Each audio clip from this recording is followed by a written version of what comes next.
The educator Dr. Maria Montessori once said, "The child developing harmoniously and the adult improving himself at his side make a very exciting and attractive picture."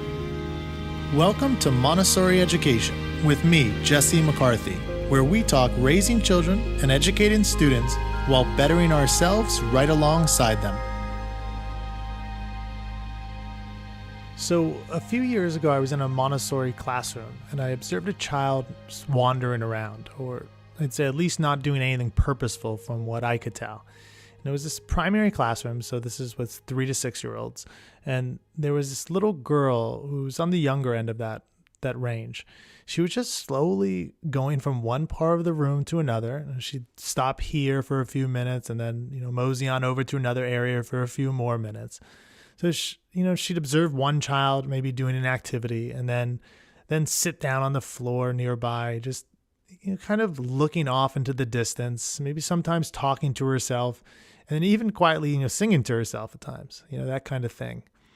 Now, while this was occurring, other children around the classroom were engaged in some activity, like a normal kind of Montessori classroom, with some material or getting a lesson from the teacher, or having a snack. But again, not this girl. And I was watching her for maybe probably 15 to 20 minutes just doing this.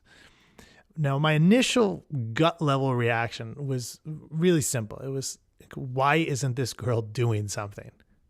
But it only took me a moment, because I'd already kind of been really deeply into Montessori by this point. It only took me a moment for my Montessori mind to kind of kick in. And it said, hold up a sec, Jay. Incidentally, I call myself Jay when I'm kind of chastising myself. I'm talking to myself instead of Jesse. But anyways, so hold up a sec, Jay, something like that. Why don't you start with observation first, not your judgments? This is kind of how the internal conversation I was having with myself. So basically, it was clear to me that my more traditional relic emotion just wanted this girl, to get to work, But, my more experienced Montessori self just knew better. And as I observed, after those 15, 20 minutes, something I thought might happen happened. And this little girl, she went over to her material that was on the shelf. In this case, it was the spindle box. And she just got absorbed in it. And for the rest of the time I was in that class, which was well over an hour, she was engaged in some material or work the rest of the time. Now, I'm raising this situation because I've seen this countless times, but many, parents and new Montessori teachers just haven't. So they sometimes can get a bit nervous about children roaming. And, I'll hear concerned questions like, why is that child or my child just wandering around the classroom doing nothing? The reality is, in a Montessori setting, children sometimes roam, or what an outsider or a newer teacher might call, quote, wandering. Now, for those of you who are used to more traditional school setting, where all children are almost really always doing some, quote, academic activity, basically at every moment of the day except for recess and lunch, this seeming lack of work in Montessori can get people anxious. Like, that child is wasting precious time when he could be learning something else, learning something. So what I want to do here today is question a few assumptions with that idea of wasting time. And I'm going to do it with 3 points. So first one, I'm just going to throw a question back at you. So for those of you who might initially feel a child is not doing anything in the classroom, are you certain of that? Like, are you sure that, a girl or boy walking around the room or sitting down for 5 or 10 minutes here or there and looking around and talking to himself is not actually working? Are you sure of that? So what I want to get across here is kind of counterintuitive, and it's that roaming can in fact be work.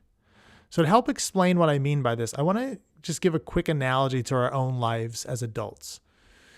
Now, I'll do this here because I'll just give an example. And basically, after I graduated college, buddy and I went backpacking through Western Europe. Amazing trip, incidentally. It was just, I'm so happy that after college, I didn't go directly to work, but kind of got some experience outside of, at least for me, it would be America, and then other people traveling to different places of the world. But it was an amazing trip. But at one point, after about a month or so, we ended up doing, I think, about 3 months. But after the first month, we kind of got tired of being together every single day. So, and I'm sure like people in relationships or friendships, this happens. I mean, you can't spend every minute all the time with somebody without being a little frustrated, or at least I surely can. So we decided to split up for a few days and just meet back up afterwards. Now, on one of these days, I chose to wander around the streets of, there's this small village in Spain. Now, let me just say that by the end of that day, I was exhausted. And it was not just because I was doing a lot of walking, because surely I was walking all over the place, but it was because of the work my mind was doing. That's how I'll put that. Like, so many things were new to me as I was learning from my surroundings with almost every step. Now, keep in mind, just thinking about children, how much is new to them and their experiences. So anyways, in my experience, I knew Spanish decently, so I can speak pretty decently in Spanish. But of course, people were using words I had never heard before, and they were speaking so fast that I hardly knew what they were saying at times. And add to this, there were different styles of clothing that I'd never seen before. And this is kind of cool, but there were young children playing alone in the streets. I mean, much younger than I'd seen in most places where I was back home at that time in Southern California. At one point, there's this man who came up to me and I was on a bench just reading, and he started speaking to me very kindly, but he also looked somewhat shady. So I didn't know what to make of him. So I was just trying to figure out the situation there. I had to navigate where I'd stay, where I'd eat. In parts of the town, this is very practical, but in parts of the town, it wasn't paved very well. So I had to be careful of where I was actually walking. Now, if someone from the town had observed me, they actually might say I actually wasn't doing much of anything, maybe just wandering. Now, in one way, this is true. Like, I didn't have an exact set plan, but in another way, it's not at all true. So my mind was working, like I was working and a lot. And that's one of the reasons why I was exhausted that night. So I want to bring this back to, quote, wandering in the classroom, or wandering child in the classroom. What are children doing in there when they're seemingly wandering? Are they really doing nothing? So here are just a few things as I was thinking about doing this today that came to my mind of what they're actually doing. So children are learning from their surroundings by absorbing language. So think about how the teacher is speaking to the children. What words is she using? How are the other children speaking to the teacher? How are children speaking to one another? How is the teacher speaking with the assistant, or maybe an observer who comes in? All kinds of different and potentially new language going on for children in that classroom. All right, so that's one thing. They're also learning lessons from observing other children doing their work. So when I think of this, for me personally, I think of like, how is Max doing math over there with the 100 bead change? I'm looking at him. Well, and how is Emma cleaning that table over there? What's she up to? So children are learning from observing other children doing work in the classroom. And they're also overhearing non-school work conversations of children in the classroom, and potentially older children. So they're gaining social cues through listening to those conversations. This is all the time when they're, quote, wandering. They're also getting a lot of info about their overall physical environment and their relation to it. So, this might sound silly, but like, how does the ceiling look when I lie down instead of when I'm sitting? Or it's kind of like it's lighter over here by this window than over there in that corner. What's that all about? And it's it takes, as like a child might be thinking, not conscious, but thinking, it takes longer for me to walk this way through the classroom than the way I just walked a second ago. Right? So now all of these aren't necessarily, again, conscious. Like up until around 5 or 6 years old, most of them actually aren't. But they are occurring, and they require real effort of a child, even if it looks like nothing to us, experienced and older adults. There's actually a related quote that comes to mind from me, and it's by this writer named Albert Camus. I actually don't really like it that much, but it's fitting here. So here, quote, "Nobody realizes that some people expend tremendous energy merely to be normal." Now, I think this is kind of a sad statement about adults, but applied to children, which Camus was not doing, but I will here, it packs a lot of meaning. Like, we tend to not think of children doing that much when they in fact are. And Montessori puts it in a different way, which is interesting. She says, "We grown-ups are inclined to think that no one really works but ourselves." And she had a way with words. So that was the first point overall. This quote, "wandering you're observing," might actually be a form of the child working, growing and developing his mind. Now, point 2 is just a different take on that first point. So whether children or us adults, we don't always fully learn things right on the spot when we're doing something. So we also have to process what we've already formally learned, and you kind of like making it our own. And this is particularly true with children. I mean, think about what's going on, like when you see a little girl talking to herself. What is she doing? Like, for one, I'd say she's practicing language. Like, again, not consciously if she's younger. But this is a way children naturally process their surroundings. They are working, or at least their minds are really active in these moments. Now, this is not to say that something like daydreaming can't turn into a problem. I mean, for anybody who's a teacher or parent, I mean, it surely can, especially when it becomes an escape from productive activity, or when it's a way for a child, again, or an adult to avoid actual work. But quite often, I'd say a child's time that is, this in-between focused work, or wandering, can be seen as a problem when in actuality, it's like processing downtime that is a requirement of a child's developing mind. And again, I say this is not just children. So a line that comes to me is like, "Let me think about that for a moment." Or if somebody says, "Hey, can I think about that for a minute?" Like, I've definitely said that, and I've heard other people say that. And I mean, when I say that, that basically translates to, I need to put my mind to that question or that problem. And the answer is not going to be immediate. Like, it takes time to process. And, I mean, a really cool example of this actually from my own life is like about a decade ago. I was teaching older elementary students, and this was history. So, and I was doing late antiquity to the Middle Ages, and I couldn't figure out how to describe ascetics to the kids. And for those who don't know, ascetics are kind of like a religious figure who denies themselves physical pleasures. So you could think of anything from like nice clothing to tasty food to sex. I mean, all the good stuff in life is the way I'd put it. So I couldn't figure it out. I had this 3-day weekend coming up, and I knew I was going to work one of those days. So normally I'd drive into work, which was about 10 miles away. But I thought, you know what? I've got a little bit of extra time. I'm going to take my bike to work. So I just biked it, and wild enough, by biking. So I wasn't fully focused on this problem in my mind, but I was like, I know I got to solve it. So I'll just let it be back there. I was actually able to answer it on this kind of meandering ride that I was taking into school. So, and that ascetic lesson that I really developed, my mind was working on that ride, and it came up during that roaming, in a sense. It became one of my favorite lessons of all time. And it was such a hit with the kids. I loved it. So it was just awesome. And the point here is that I don't think I could have come up with that lesson without, in this case, literally roaming into school, as I didn't have that definite route to get in.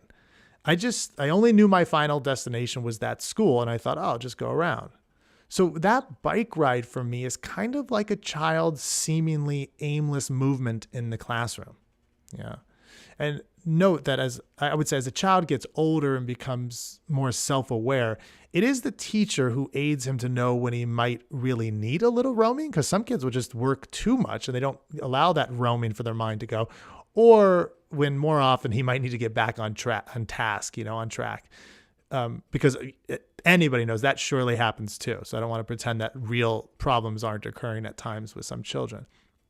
But overall, I would say there is a definite need for us. So this is human beings, like both child and adult, to think things over, to process work.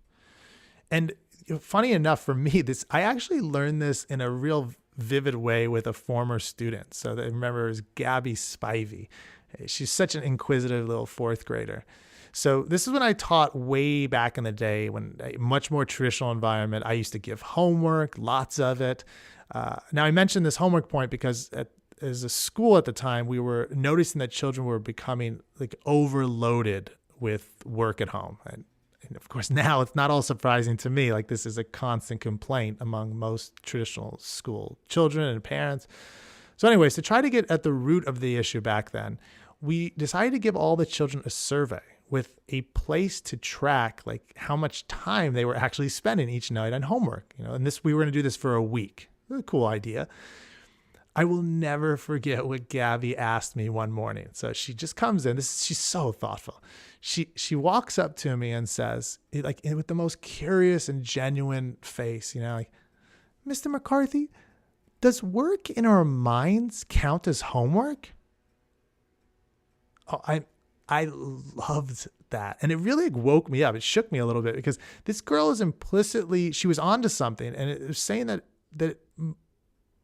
something, I don't think it even, for most of us, we don't even get it, or it takes years to really get this, but thinking is work, right? And that thinking, like, to an outsider, might not always look like work, as is the case sometimes with roaming in Montessori classrooms, from an early age. I mean, I'd say all the way up to adolescence and beyond, like my trip in Spain, So I think it goes without saying that people at least accept roaming as a positive thing for infants. I mean, I hope at this point.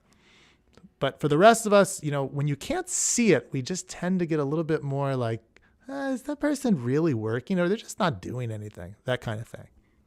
Okay. So the second point is, be aware that, quote, wandering might actually be a child processing what she's learned. So like thinking about it in her own unique way. All right. Last point, number 3. And this is probably the simplest. Wandering, quote, wandering, might just be a child taking a break. Now, this is something that way too many of us today as adults just don't allow ourselves. And I think that's a real problem. People talk about this, but it's one that we don't want to hand down to our children and students as a good thing.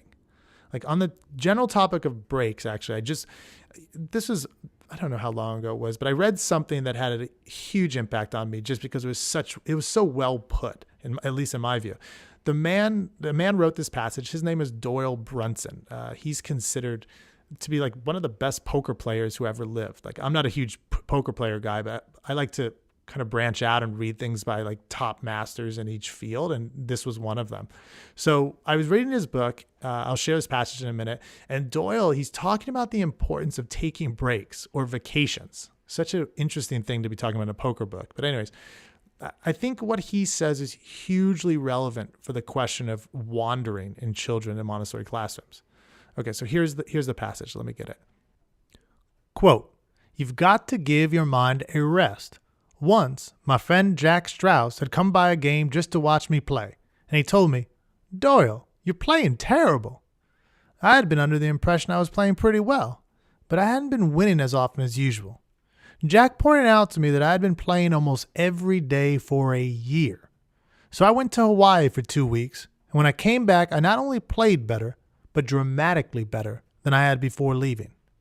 Looking back, it's worth noting that even though I do a lot more self-examining than most poker players, I had failed to recognize how badly my game was off and why it was off until Jack pointed it out to me.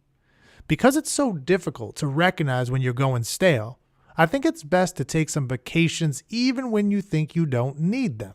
Schedule them. There's such a great difference in the makeup of people that I can't tell you how often you should go. But it seems to me that it would be better to err on the side of too many vacations than too few.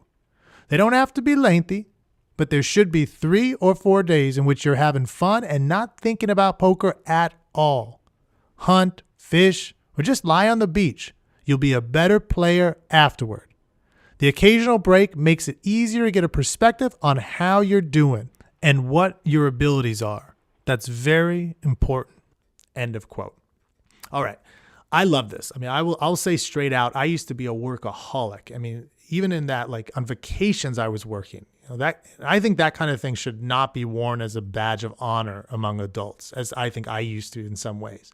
As human beings, we not only need breaks, they actually make us better at work, as Doyle Brunson is basically noting here. So I just think it's a cool point to think of vacations as not only enjoyable in themselves or big breaks, but as actually aiding you when you come back from it. It's just a really cool thing. And again, we're getting back to kids here. This is the same thing as with children. It's true. So what I'm saying here is give them a break and trust that every now and again they might need a little mini vacation or lounging on the floor for 10 minutes, that kind of thing.